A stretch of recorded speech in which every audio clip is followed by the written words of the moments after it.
జరిగిన ఘోర రోడ్డు ప్రమాదంపై మాజీ మంత్రి విడుదల రజని తీవ్ర దిగ్భ్రాంతి సంతాపం వ్యక్తం చేశారు. శుభకార్యానికి వెళ్లి మరో 5-10 నిమిషాల్లో క్షేమంగా ఇంటికి చేరుకుంటున్నారనగా జరిగిన ఈ ప్రమాదంలో 6 మహిళలు 1 పురుషుడు ప్రాణాలు కోల్పోవడం అత్యంత బాధాకరమని పేర్కొన్నారు.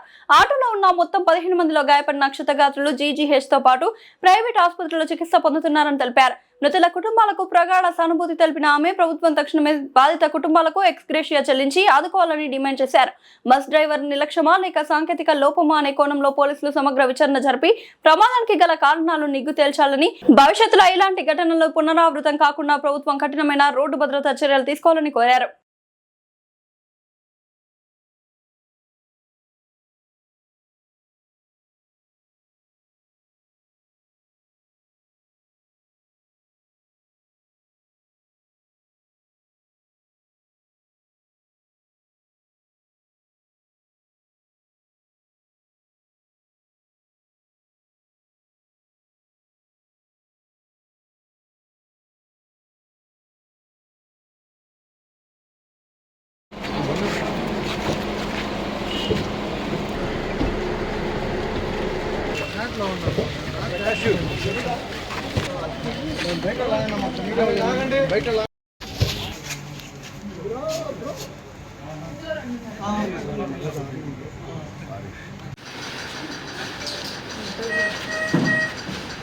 ఆయన ఆరోగ్యం కూడా బాగా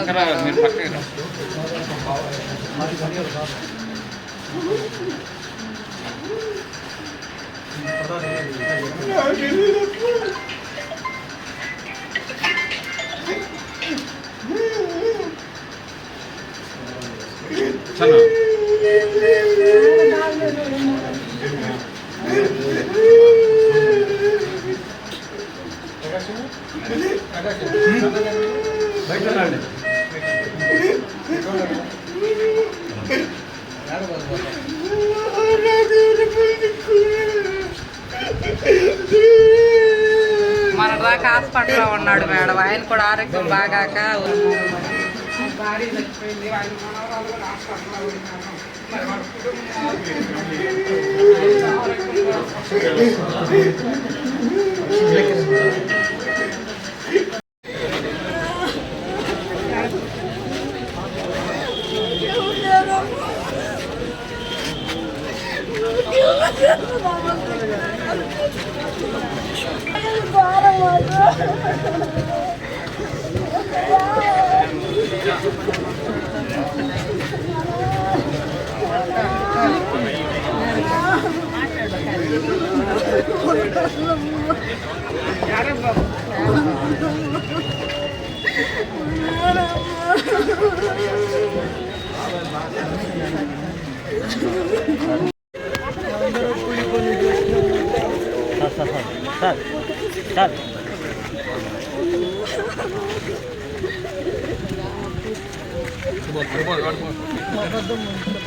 రాత్రి 1 గంటల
లోపల నటరాజు మాయేళ్ళు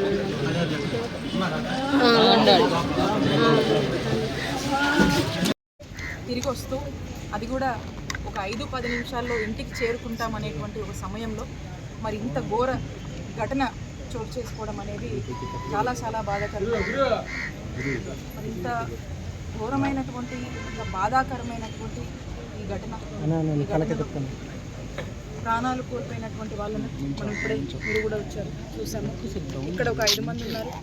జీజీహెచ్లో మిగతా వాళ్ళంతా కూడా ప్రైవేట్ హాస్పిటల్స్లో చికిత్స పొందుతూ ఉన్నారు. మరి ఏదైతే 7 మంది, అందులో 6 మహిళలు ఉన్నారు, ఒక జెంట్ ఉన్నారు, వీరందరూ కూడా వారు ప్రాణాలు కోల్పోవడం అనేది చాలా చాలా బాధాకరమైనటువంటి ఇన్సిడెంట్. వారి కుటుంబ సభ్యులందరూ కూడా మరి నేను కండోలెన్సెస్ ఎక్స్ప్రెస్ చేస్తూ ఉన్నాను. ఇలాంటి ఘటనలు మరలా చోటు చేసుకోకుండా ఇమీడియట్గా ప్రభుత్వము ఇక్కడ సంబంధించినటువంటి రోడ్ సేఫ్టీ మెజర్స్ కానీ ఇంకా ఏమైనా అవసరమైనటువంటి ఉంటే ఫర్దర్ ఇలాంటివి రిపీట్ కాకుండా తక్షణమే తగిన చర్యలు తీసుకోవాల్సిందిగా కూడా నేను ప్రభుత్వాన్ని డిమాండ్ చేస్తూ ఉన్నాను. అట్ ది సేమ్ టైం ఎవరైతే ఈ ఘటనలో మరి ప్రాణాలు కోల్పోయారో వారి కుటుంబ సభ్యులకు ఈ ప్రభుత్వం ఎక్స్ప్రెషన్ ఇవ్వాలని చెప్పి కూడా ఈ ప్రభుత్వాన్ని నేను డిమాండ్ చేస్తూ ఉంటాను. అలాగే ఈ ఘటనలు అసలు ఇది ఎందుకు చోటు చేసుకుంది, దీనికి కారణాలు ఏంటి, మరి ఆ బస్ డ్రైవరు ఎందుకు ఆ విధమైనటువంటి డ్రైవింగ్ చేశారు, అతను ఏమన్నా ర్యాష్ డ్రైవింగ్ చేశాడా, లేకపోతే అతను ఏమన్నా మరి ఏ పొరపాటు ఉంది, లేకపోతే బస్సు ఏమైనా టెక్నికల్ ప్రాబ్లం వచ్చింది, ఏమైనా సరే దీనికి ఉన్నటువంటి రీజన్స్ అన్నీ కూడా ఇమీడియట్గా పోలీసులు మరి ఎంక్వైరీ చేసి ఇమీడియట్గా ఫైండ్ అవుట్ చేయాల్సినటువంటి అవసరం ఉంది. ఎందుకంటే ఫర్దర్ కూడా ఇట్లాంటివి అరైజ్ అవ్వకూడదంటే తక్షణమే ఇట్లాంటివన్నీ కూడా మనం ఫైండ్ అవుట్ చేసి దీని మీద కూడా ఇమీడియట్గా ఫర్దర్ కూడా ఒక స్ట్రిక్ట్ మానిటరింగ్ అంటూ ఉండి ఫర్దర్ ఒక స్ట్రిక్ట్ ఇన్స్ట్రక్షన్స్ తగిన చర్యలు అనేవి మనం తీసుకుంటే ఇలాంటివి కొంత కంట్రోల్ అవుతాయి. కాబట్టి ఇలాంటి ఘటనలు రిపీట్ అవ్వకుండా ఉండడానికి ప్రభుత్వం కూడా వీటి మీద సీరియస్గా దృష్టి పెట్టాలని చెప్పి కూడా ప్రభుత్వాన్ని కోరుతూ మరి వారందరికీ మరొకసారి వారి కుటుంబ సభ్యులందరికీ కూడా నా ప్రగాఢ సానుభూతి తెలియజేస్తున్నాను.